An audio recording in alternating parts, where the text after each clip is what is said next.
राजेंद्र सिंह जी बुड्ढा साहब का।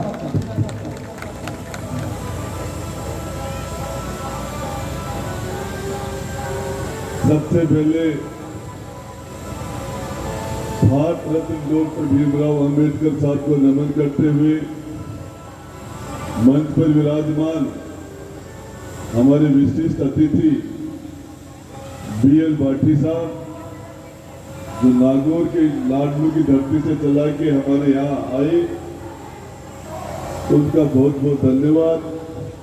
हमारे जिला प्रमुख महोदय विद्याधर जी गिल साहब, हमारे सरपंच साहब जयपाल जी, बाबला सरपंच नरेंद्र जी बजावा, हमारे सरपंच कैंडी राम जी, हमारे सरपंच रविराज जी, प्रधान हमारे किशोर सिंह जी, हमारे पंचायत के सरपंच नेमित जी जहांगीर साहब, जिन्होंने इस अंबेडकर पार्क को निर्माण के अंदर पूरी तत्परता से टाइम के अंदर इसको पूरा करने के अंदर अभी बाई साइड के अंदर एक अंबेडकर बाबा साहब के नाम से एक हम भवन बना रहे हैं।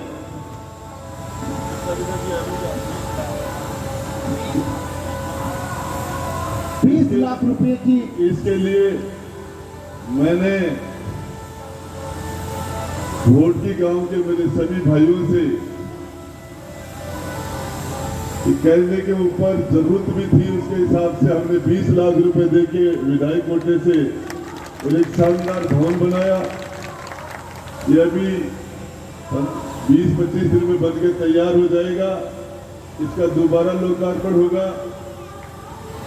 यही नहीं, हमारे ओम नारायण जी बड़ा गांव बैठे हैं, उस जगह भी हमने सबसे शानदार भवन मैंने बनाया और वहां के लोगों को आज बच्चे लाइब्रेरी के रूप में भी उसको यूज कर रहे हैं। उसमें हम 25 से 30 लाख रुपए खर्च किए हमने। यही नहीं, बूढ़ा के अंदर भी मैंने मेरे गांव में भी 25 लाख रुपए लगा के राजस्थान की विधानसभा में 200 विधायक है। अब सूचना के अधिकार के तहत निकलवा लेना। यदि मेरे जितना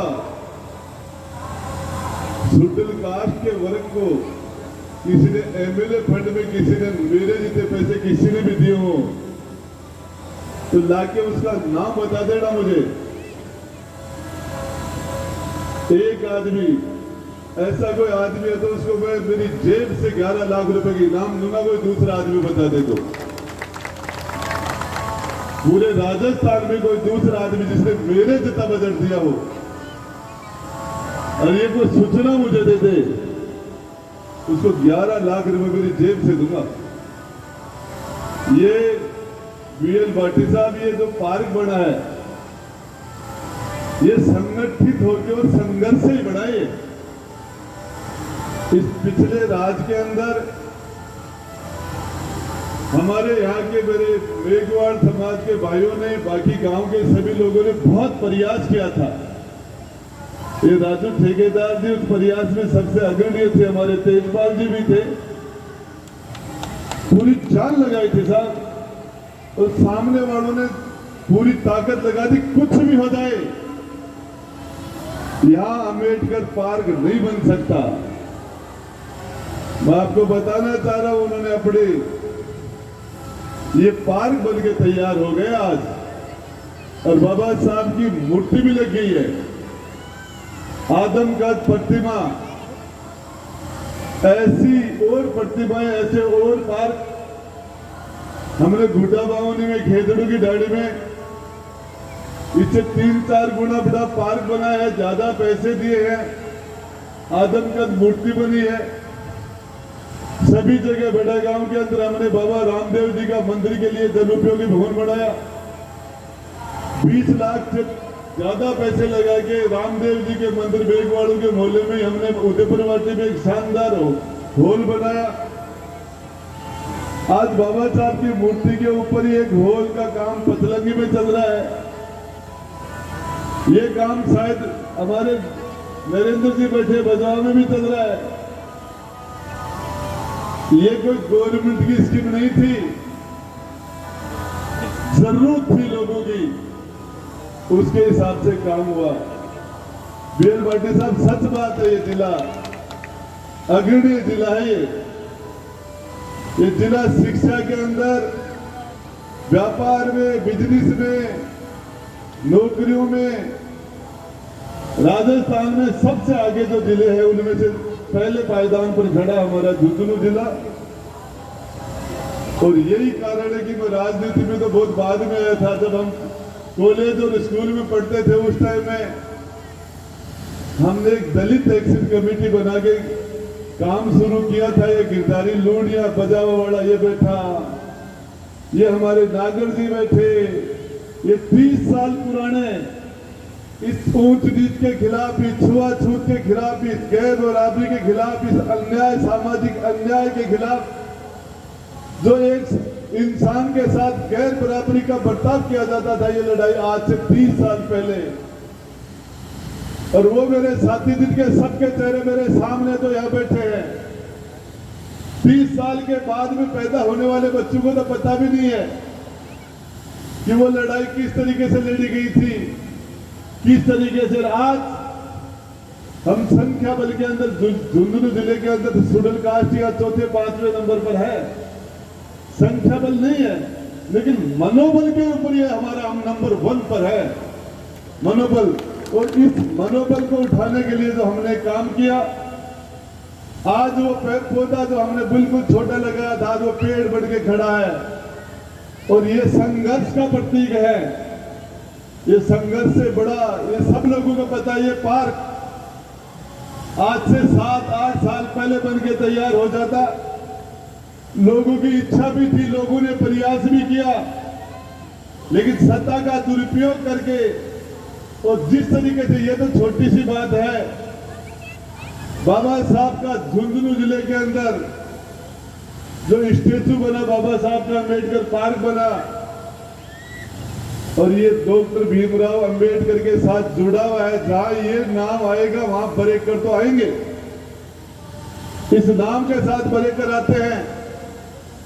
लेकिन उस महान आदमी की महानता आपको समझनी चाहिए। पूरा संविधान उन्होंने हाथ से लिखा था, पूरा संविधान अपने हाथ की कलम से लिखा था।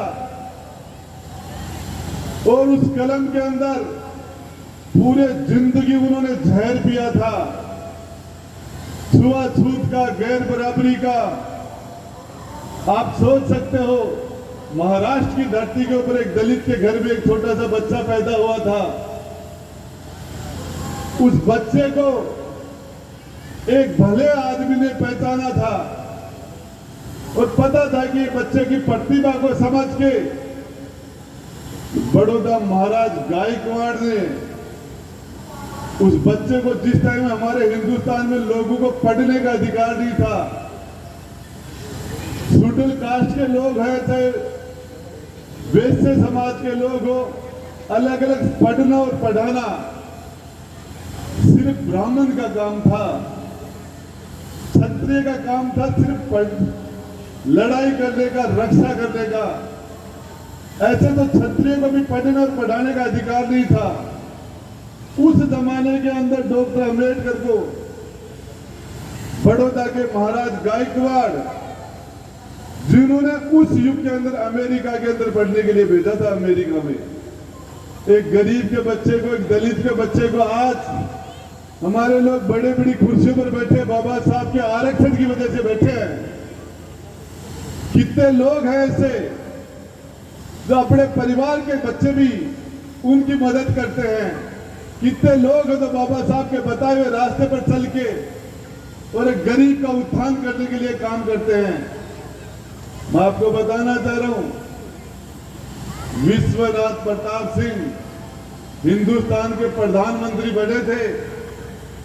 वर्षों से मांग थी डॉक्टर अम्बेडकर को भारत रत्न देने की, और ये भारत रत्न डॉक्टर अम्बेडकर को संविधान, जिस दिन संविधान बना और जिस दिन संविधान लागू हुआ, उसके दूसरे दिन ही दे देना चाहिए था। 26 जनवरी 1952 को देश का संविधान लागू हुआ और 27 जनवरी 1952 को बाबा साहब को भारत रत्न का सम्मान जीते जी दे देना चाहिए था। वो इसके हकदार थे, लेकिन वो नहीं हो पाया और उसको होने में 40 साल लगे। 40 साल बाद बाबा साहब को सम्मान मिला। लोग बात कहते डॉक्टर अम्बेडकर, सच्चाई भी है। अब 1950 को सॉरी, तो मैं आपको बताना चाह रहा हूं डॉक्टर अम्बेडकर को। दुनिया ये कहती है कि डॉक्टर अम्बेडकर, सच्चाई भी है इसमें कि दुनिया के माने हुए अर्थशास्त्री थे। दुनिया के माने हुए अर्थशास्त्री थे। उस लिहाज से डॉक्टर अम्बेडकर को हिंदुस्तान का फाइनेंस मिनिस्टर बनना चाहिए था। हिंदुस्तान का फाइनेंस मिनिस्टर बनना चाहिए था, लेकिन डॉक्टर अम्बेडकर को विधि मंत्री बना गया, लॉ मिनिस्टर बनाया गया। लॉ मिनिस्टर तो सरकार के टॉप 20 में भी नहीं होता, टॉप 20 में भी नहीं होता, टॉप 50 में भी नहीं होता। सबसे आखिरी पायदान का मंत्रालय डॉक्टर अम्बेडकर को दिया गया था। ये भी भेदभाव ही था। इसके साथ साथ मैं आपको बताना चाह रहा हूं, आप सब लोगों ने लगन और मेहनत से एक काम किया। इसके लिए जिन लोगों ने अपने दिल से, अपने पसीने की कमाई से इस भवन का निर्माण किया, इस भवन अम्बेडकर पार्क का निर्माण किया, इस पार्क के निर्माण में पैसे देने वाले लोग भामाशाह, वो बधाई के पात्र हैं। लेकिन इनसे ज्यादा बधाई के पात्र वो लोग हैं जिन्होंने इसके लिए बेलगन से रात दिन एक मिशन की तरह काम करके इस काम को पूरा किया। वो भी बहुत बधाई के पात्र हैं। मैं आपको बताना चाह रहा हूं, हमने तो 30 साल पहले तो गैर बराबरी की लड़ाई शुरू की थी। मैं आज इस पावन मौके पर बाबा साहब की मूर्ति के अनावरण के मौके पर आपको विश्वास दिलाना चाह रहा हूं। बोर्डकी के अंदर जितने भी आसपास के गांवों से अम्बेडकरवादी आए हुए हैं, उनको रूढ़ीता के बाबा रामदेव जी की धरती के ऊपर आज से 650 साल पहले छुआछूत के खिलाफ, ऊंच नीच के खिलाफ, जाति प्रथा के खिलाफ, गैर बराबरी के खिलाफ जो बाबा रामदेव रूढ़ीता वाले ने जो एक अभियान चलाया था और उसको उसने अपने समय के अंदर काफी हद तक पूरा भी कर दिया था। हम बाबा रामदेव की धरती से राजस्थान के बचे हुए राजस्थान में जो आज भी इंसान के साथ गैर बराबरी का बर्ताव किया जा रहा है, लोगों के साथ आज भी जाति के आधार पर भेदभाव किया जाता है, मैं मेरे सभी बड़े और छोटे भाइयों के बीच में खड़ा होकर, माता और बहनों के बीच में खड़ा होकर आपको विश्वास दिलाना चाहता हूं। हम जो ताकत आपने मुझे दी, उस ताकत के दम पर हमने जो काम किया, आगे हमारा मिशन है, हमारा मकसद है, हमारा संकल्प है। इस राजस्थान की जमीन के ऊपर जो एक कलंक लगा हुआ है गैर बराबरी का, हजारों साल से इंसान के साथ गैर दूसरे दर्जे का बर्ताव किया जा रहा है। ये लड़ाई हम लड़ेंगे। और आज आपके यहां से मैं आपके सामने कह के जा रहा हूं, आने वाले जल्दी से बाबा रामदेव जी के रूढ़ीता से हम एक यात्रा निकालेंगे पूरे राजस्थान की 200 विधानसभाओं में। वो यात्रा पैदल पैदल जाके हजारों किलोमीटर चल के हम एक एक आदमी को उस तरीके से समझाएंगे कि इंसान के साथ इंसान जैसा बर्ताव करो। ये हजारों साल का जो एक कलंक है, इसको हम मिटाने के लिए सब लोगों को प्यार प्रेम से समझा के, बुझा के और इस कलंक को हमारी धरती से मिटाने का काम करके जाएंगे। ये आपको बताना चाह रहा हूं, ये पिछले 30 साल में भी हमने किया है। जिस जगह भी मैं गया हूं, जिस जगह भी गया हूं, जहां भी बैठा हूं, मैंने इसके लिए जिंदगी भर मैंने काम किया है। जब आज तो नहीं, BL भाटी साहब, मेरे गांव के लोग बैठे हुए हैं यहाँ। जब ये राजेंद्र गुड्डा 10-12 साल का था, तब मैंने ऐसा काम कर दिया था कि गांव की मीटिंग हो गई थी। 12 साल की उम्र के अंदर मेरे पूरे गांव की मीटिंग हो गई थी और नागर जी मास्टर जी बैठे हैं, उनको पता है। 12 साल का था मैं, जब मेरे साथ सारे मैंने मेरे दोस्तों को लेके मंदिर में प्रवेश कर गया था और उसके मामले में पूरे गांव की चौपाल लग गई थी। बोले क्या कर दिया इसने। ये बात आज से 40 साल पहले की, 40 साल पहले की। आप सोच नहीं सकते, चाहे गांवड़ी गणेशर का नाड़ा हो जिसके अंदर 1962 के अंदर हमारे दलित भाइयों को प्रवेश करने से रोका गया था, झगड़े हुए थे, पार्लियामेंट में क्वेश्चन पुटअप हुआ था। वो दाग 2001 के अंदर आपके भाई ने धोया था। वो दाग जो गांवड़ी गणेशर के नाले में जो शेड्यूल कास्ट के लोगों को जाने नहीं दिया जाता था। इस तरह के जो और भी हजारों बातें, लंबा समय लग जाएगा। लेकिन हम ये जब हम पैदा हुए, जब ही राजस्थान की धरती पर हम पैदा हुए तो लोगों के साथ गैर बराबरी थी। हमारे यहाँ भी थी, हमारे गांव में भी थी, हमारे घर में भी थी, पूरी दुनिया में थी। लेकिन जब जब समझने लगे तो हमने, आज आपको बात बता देना चाहता हूं, हमने इस चीज को जड़ से खत्म किया। इस चीज से खत्म करने के लिए, राजेंद्र गुड्डा की किचन में काम करने के लिए, मेरा खाना बनाने वाला मेरा भाई छोटा मेघवाड़ समाज का होता है, मुझे खाना भी वही खिलाता है। मेरी किचन से मैंने इस चीज की शुरुआत की। ये कहने की बात नहीं है, मेरे फिर किचन से शुरुआत की, मेरे दिल से शुरुआत की। मैंने सबसे पहले इस चीज के लिए सभी को तैयार किया।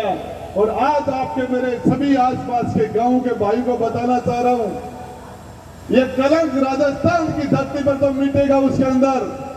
ये BL भाटी साहब, आपको पता है, ये बाबा साहब के साथ जो 11 लोगों की कमेटी थी, तो संविधान कमेटी के जो सदस्य थे, उसमें हमारे खेतड़ी के राजा सरदार सिंह जी थे। हमारे जिले का उसके अंदर रोल रहा है। बाबा साहब के साथ 2 वर्ष 11 मास और 18 दिन तक लगातार बैठने वाले में हमारे खेतड़ी के राजा सरदार सिंह जी शामिल थे। ये हमारे झुंझुनू के लिए, हमारे सभी 36 कौम के लोगों के लिए, ये हमारे लिए प्राउड की बात है। लेकिन हमें बाबा साहब से एक बात सीखनी चाहिए। उन्होंने अपनी कलम से कितना भी जहर पी गए होंगे, लेकिन उन्होंने अपनी कलम से अमृत बरसाया था। अमृत कहीं भी डॉट कोमा भी नहीं लगाया उस आदमी ने। अपनी जिंदगी का सारा जहर खुद अंदर पी गया। अपनी कलम के अंदर कहीं डॉट कोमा भी किसी के खिलाफ नफरत का नहीं लिखा। और बाबा साहब से ये समझना चाहिए, हमें बाबा साहब एक समाज के नहीं है, एक जाति के नहीं है, ये संविधान निर्माता है। यदि ये बाबा साहब डॉक्टर भीमराव अंबेडकर नहीं होते, ये संविधान उनका नहीं होता, तो विद्याधर जी गिल उप जिला प्रमुख नहीं बनते। राजेंद्र गुड्डा राजस्थान सरकार में 2 बार मंत्री नहीं बनता। ये बाबा साहब के संविधान की व्यवस्था थी। हम तो छुट भाई थे, सामान्य परिवार में जन्मने वाले थे, राजाओं के फैसले थे, उनके ऊपर के फैसले थे। हमारा नंबर तो कभी भी नहीं आता।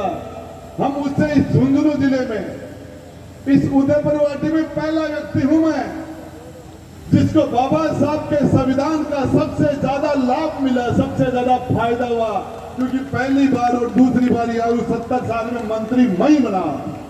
ये बाबा साहब का, ये किसी एक समाज के नहीं है, ये 36 कौम के हैं। हमें महापुरुषों को एक जगह सीमित नहीं करना चाहिए। इस संविधान में यार नरेंद्र मोदी जी क्या प्रधानमंत्री होते, अशोक गहलोत जी क्या मुख्यमंत्री हो सकते थे, क्या ये दूसरे लोग हो सकते थे? ये किसी एक आदमी का नहीं मेरे भाई। आपको तो इस मामले के अंदर बाबा साहब से सबसे बड़ी सीख ये है, पूरे जीवन में किसी के प्रति जहर नहीं उनकी जबान में से दिया, न बाबा साहब की कलम से किसी के प्रति जहर है। पूरे संविधान में कहीं भी किसी भी एक जगह भी उन्होंने ये साबित नहीं किया कि कौन नफरत के काबिल है और कौन पसंद है। सब के सब बराबर। हमने तो वो जमाना देखा है जब कुएं से पानी निकालते थे तो झगड़ा होता था कि कुम्हार की बाल्टी से ऊपर नाई की बाल्टी चलेगी तो वो कुम्हार की बाल्टी उतरेगी, और दर्जी के बाल्टी से ऊपर सुंदर की बाल्टी चलेगी तो दर्जी की बाल्टी उतरेगी, और दोबारा काट के बाल्टी ने मांझ के फिर पासा करता वो जमानों पर निकलोगे।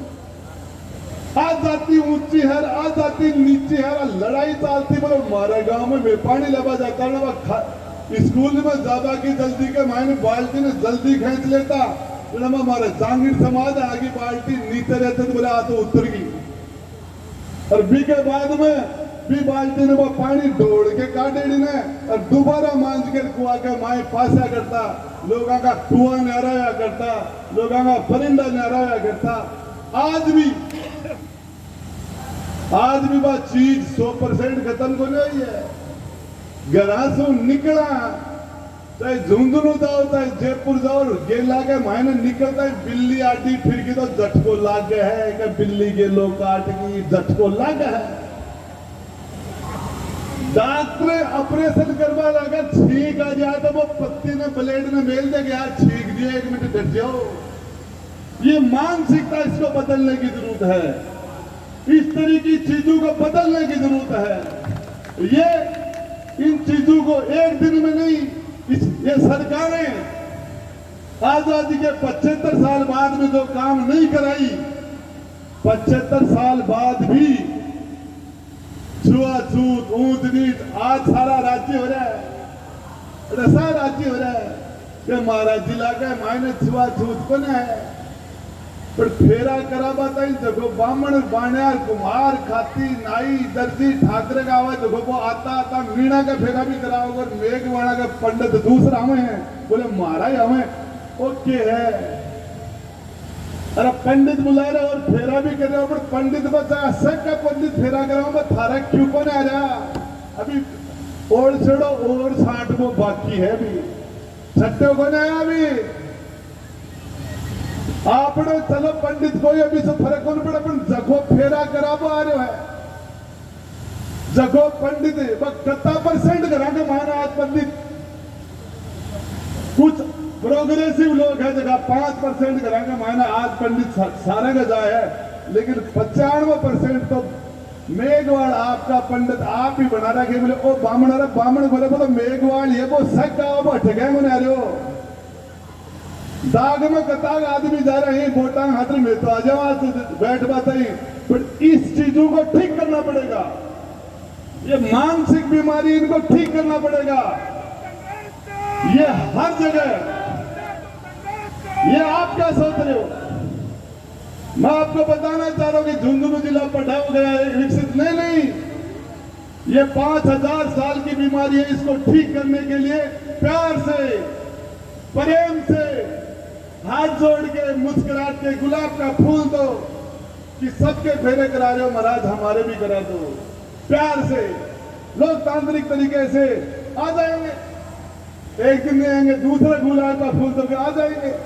और आराम से हमने प्यार से इस उदयपुर वाटी के अंदर हमारे जिले में हमारे शेखाटी वाटी में काम किया, समझा के बुझा के, और ये काम करने के लिए राजस्थान की 199 विधानसभा में पैदल जाने का काम करूंगा, और जब तक ये दाग लेके पैदा हुआ था छुआछूत का, लेकिन मरूंगा तब ये दाग मिटा के मरूंगा, इस दुनिया में जाऊंगा तब तक। राजनीति क्या होती है, राजनीति क्या होती है, इसके लिए एक एक आदमी को इंसान के साथ इंसान जैसा बर्ताव महात्मा बुद्ध ने आज से 2500 साल पहले इस बीमारी को सबसे पहले चैलेंज देने वाला आदमी जो था वो महात्मा बुद्ध गौतम बुद्ध था, इस धरती पर, हिंदुस्तान की धरती पर। और इसीलिए डॉक्टर अम्बेडकर ने कहा था बुद्धम शरणम गच्छामि, धम्मम शरणम गच्छामि, संघम शरणम गच्छामि, मैं बुद्ध के शरण में जाता हूं। ये किसी जाति का काम नहीं है, किसी जाति में जन्म लेने से कोई अम्बेडकरवादी नहीं हो जाता है। मेघवाड़ समाज के अंदर भी मनुवादी हो सकते हैं, ब्राह्मण समाज में भी अम्बेडकरवादी हो सकते हैं, इसके अंदर किसी जाति की ठेकेदारी नहीं है। ये सर्व समाज के लोग आराम से मिलके प्यार से प्रेम से इन चीजों को हमने ठीक किया है। और बचा हुआ काम हम राजस्थान की धरती पे और ठीक करने का काम करेंगे, लोगों के दिमाग में। एक छोटी सी बात कह के मेरी बात खत्म करूंगा। एक बार प्रमुख साहब, हम जगत सिंह दायमा बसपा के अध्यक्ष थे, बानसूर के एमएलए थे। 5-7 गुर्जर समाज के लोग, हम उनसे मिलने के लिए गया, जो भगवान के घर चले गए, मौजूद नहीं है, एमएलए थे वो। तो हम जैसे उनके पास गए तो वो एक स्टूल के ऊपर खड़े हुए, एक प्रतिमा लगी हुई थी, उसको उल्टा कर दिया उन्होंने और फिर बैठ के बोले, वो क्या बात है? मैंने कहा साहब ये क्या किया आपने? बोले सुन, एक गुजरावा ना जना तो फोटो न कर दूं, ऐवणी तो वो देवनाथ भगवान ऊपर आ जा है। अरे सुडल कास्ट वाला उन्हें ओटी उल्टी कर दूं, अब अम्बेडकर सामाजिक पर लग जाना, बेबी राज्य हो जाए, बाद में गुजरा पाछा राज्य कर दूं, तो और सड़ा को ध्यान रखो, और तो सब ठीक है। आ बीमारी है ना, ये विजय बैठा दमोरा, क्या जान लगानी पड़ी थी साहब हमें, पट्टे देने के लिए जान लगा दी थी। पूरे राजस्थान में 25 साल में एक ही जमीन सरागाह से बाहर निकली और गोणाजी का दमोरा का जोड़ा, वोट नहीं डाल सकते थे। जिसके साथ रहते थे उसको वोट नहीं, वोट मजबूरी में कि घर टूट जाएगा, कोई भी डर रहता था। आज उस जमीन का पट्टा राजस्थान में एकमात्र दमोरा के बूढ़ाजी में दलित समाज के 100 पट्टे उनको मिले और वो लोग आज अपने मकान और जमीन के भागीदार मालिक हो गए साहब। मैं उनको भय रहता था और इस मंच पर जितने भी लोग बैठे हैं सबने संघर्ष किया है। विद्याधर जी गिल साहब को मैं सुनना चाहता था और मुझे बीच में मिला लिया और मैं जल्दी निकलना चाह रहा हूँ, शायद वो नहीं बोलेंगे या लास्ट में बोलेंगे, मुझे पता नहीं, लेकिन मैं आपको बताऊं इन्होंने भी संघर्ष कर दिया। अम्बेडकरवादी आदमी है, संघर्ष करते हैं और इसमें किसी जाति का, किसी विचार पर किसी जाति का कब्जा नहीं है, ये विचार है। तेजपाल जी जान लगा दी इस पार्क के लिए, तेजपाल जी ने। आज पहली बार मैंने मेरे 20 साल के राजनीतिक जीवन में तेजपाल जी ने आज पहली बार स्टेज पर बैठे देखे। मैं लुक रहा तो है कि टेबल के खेल में लुक रहे, मैं पहली बार साफा मंदाता देखे। मैं तो पूरी कोशिश कर ली, आदमी कदे ना कदे साफो माड़ा। मैं तो 20 वर्ष में तेजपाल जी के बोला आज के चाव से दिवाएंगे, आज तेजपाल जी है पहली बार। तो ये सभी का सहयोग रहा, इससे चीज बनी। जो चीज मैं आपको बताना चाह रहा हूं, हम ऐसी शुरुआत करें जिससे दूसरों के अंदर जहर पैदा हो, उससे हमारा भला नहीं हो सकता। हम प्यार से दुनिया में बड़ी से बड़ी हिंदुस्तान जैसा बड़ा देश, बिना शांति से, अहिंसा से जब देश आजाद हो सकता है, बड़ी से बड़ी ताकत को समझाया जा सकता है, तो ये प्यार और प्रेम से बड़े परिवर्तन हो जाते हैं। लोकतंत्र की सबसे बड़ी डेमोक्रेसी की यही बात है। मैं तो आपको एक ही चीज बताना चाह रहा हूं, मुझे बहुत खुशी हो रही है। वो दुर्भाग्यशाली लोग थे जब मैं राज्य में नहीं था, वो पार्क का काम रोक रहे थे, तो मैं मन ही मन में मेरे पास या बोर्ड की से लोग आ रहे थे, साहब हमारा पार्क नहीं बन जाना, नहीं बनने दे रहे, हमारे पार्क का काम नहीं होने दे रहे। तो मन में सोच रहे थे कि उनका दुर्भाग्य है, उनका कर्म फूटा हुआ है, उनके हाथ सौभाग्य राजेंद्र गुड्डा का होगा, वो करेगा इस काम को। ये मेरा सौभाग्य था, ये काम उनके हाथ से होना ही नहीं था। इस काम का राजेंद्र गुड्डा के हाथ से काम होना था, ये उनका दुर्भाग्य था, मेरा सौभाग्य है। जिसके हाथ से दो काम होना था वो ही उसी के हाथ से होगा। बहुत से लोग थे देश के अंदर, लेकिन संविधान डॉक्टर अम्बेडकर के हाथ से लिखा जाना था, ये उनका सौभाग्य था। बहुत सी बातें चली, महिलाओं को वोट का अधिकार क्यों दे रहे हो, जहां पुरुष कहेंगे वहीं महिला वोट डालेंगी, इनको वहां ले जाना लाना, टाइम खराब करना क्या जरूरत है। लेकिन बाबा साहब अड़ गए थे। आज नहीं तो कल, 50 वर्ष में नहीं तो 100 वर्ष में, 200 साल में ये भी तैयार हो जाएंगी, अपने विवेक से फैसला करेंगी। एक न एक दिन इनको अधिकार देना पड़ेगा, आप सोच सकते हो। लेकिन आज जिस तरीके से बाबा साहब ने लोकतंत्र जो बनाया, आज उसके सामने बड़ी चुनौतियां आ गई हैं। उन्होंने समानता का अधिकार दिया, राजनीतिक स्वतंत्रता का अधिकार दिया, लेकिन जेब में रुपया गुना चुनाव लड़वा को अधिकार सेकंड है, बट चाहे गरीब आदमी आज चुनाव नहीं लड़ सकता। उस राजनीतिक स्वतंत्रता का अधिकार खत्म हो गया। एक हाथ से दो, दूसरे हाथ से लो। एक तरफ लोग पैसे से पैसे वाले हो गए, गरीब से गरीब वाले हो गए। गरीब आदमी किस तरीके से अपनी राजनीतिक स्वतंत्रता के अधिकार का उपयोग करेगा? सरपंच का चुनाव 50 लाख रुपए में हो जाता है। इससे ज्यादा गरीब आदमी चुनाव कहां से लड़ेगा? तो चुनाव लड़ने का अधिकार बाबा साहब ने दिया था, लेकिन गरीबी की स्थिति में वो अधिकार हमसे छीना गया। ये लोक संपत्ति के वितरण में तो गंभीर विषमता पैदा हो गई। पैसे का, धनबल का ज्यादा से ज्यादा दुरुपयोग हो गया, भ्रष्टाचार फैल गया, ये जातिवाद फैल गया। हमारे लोकतंत्र के सामने जो चुनौतियां आ गई, उन चुनौतियों में अब दोबारा नए सिरे से कोई ऐसा और व्यक्तित्व पैदा होगा जो हिंदुस्तान में परिवर्तन करेगा। मैं आपको बताना चाह रहा हूं, अकेली सरकारी नौकरियों से परिवार नहीं चल सकता। हिंदुस्तान के अंदर सिर्फ पूरे देश में 2.5 करोड़ सरकारी नौकरियां हैं, उनसे 15 करोड़ लोगों का परिवार चल जाएगा। लेकिन हिंदुस्तान की जनसंख्या लगभग 1 अरब 40 करोड़ होगी। 1 अरब और 25 करोड़ लोगों का कैसे काम चलेगा? हमें प्राइवेट सेक्टर में जाना होगा, हमें उस सेक्टर में जाने के अपने झंडे गाड़ने होंगे।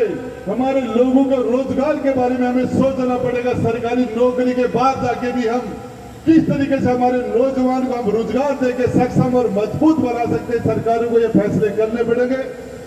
सरकारों ने जिस तरीके से माता और बहनों के प्रति, सरकारों की पूरी ताकत कुर्सी को बचाने में चली जाती है, दिल्ली को राजी करने में चली जाती है, और आम आदमी की किसी को चिंता नहीं है। रोज बच्चे, हमारे नौजवान तैयारी करते हैं, कॉलेज से निकलने के बाद कोचिंग करते हैं, पेपर आउट होते हैं, पेपर बिक जाते हैं, सेंटर बिक जाते हैं, और अफसरों के और नेताओं के, मंत्रियों के, बड़े बड़े लोगों के बच्चे पास हो जाते हैं, पेपर आ जाते हैं, इंटरव्यू में सिलेक्शन हो जाता है। गरीब का बच्चा काबिल होने के बावजूद भी रह जाता है, रख दिया जाता है। ये तो जिस तरह का हमारे नौजवान के साथ जो भेदभाव हो रहा है, पक्षपात हो रहा है, इसके बारे में हम अलग से अब हमें लड़ाई लड़नी पड़ेगी। मैं अपने आप करने वाला नहीं। आजादी के 75 साल बाद भी छुआछूत नहीं हटी।